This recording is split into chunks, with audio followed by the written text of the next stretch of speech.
Trešais labs rītiņš no jogas salas.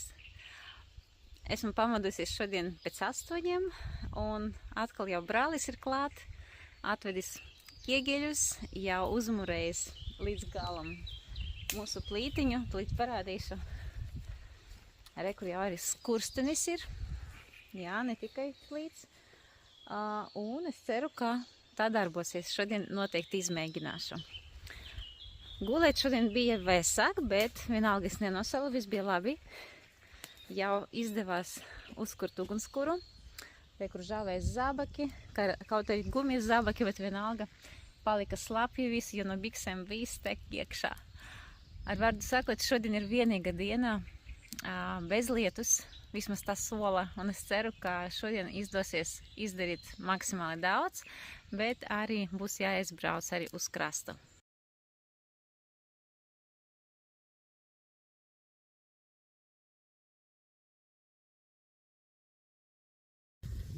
Nu, notiek ķičeri gatavošanā. Pirmo reizi šis plīts jau sildas rīsi drīz varīsies. Te jau man ir sviests, un te es pievienoju garšvielu sajaukumu. Cik karš, cik skaisti krāsaini. Vēl būs sāls klāt. Lieliski. Nu, lūk, tik smuki izskatās. Te es pievienoju arī dilītes un vēl pievienošu pulpiņas. Kopā ar ūdeni esmu nomazgājusi, un lai ir šķidrums, lai varētu pasautēties. Lūk, tās būs manas vakariņas. Un, ziniet, pirmo reizi gatavot uz plīts. Jā, tas ir ļoti interesanti.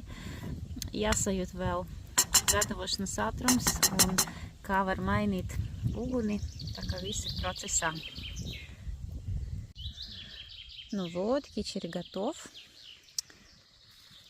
Классный рис, тадж-махал, мой любимый. И овощи со специями, то, что надо. Tā izskatās manas vēlas šodienas pusdienas, kičeri.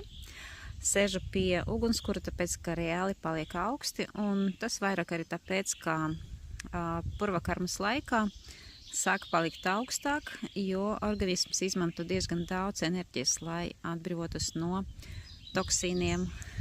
Labu аппетита, man! А вот это просто подарок третьего дня.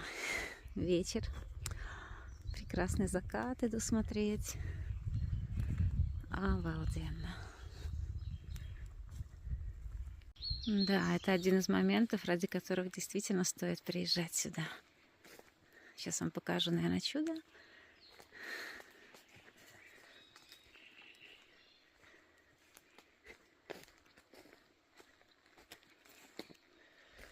Смотрите, как красиво.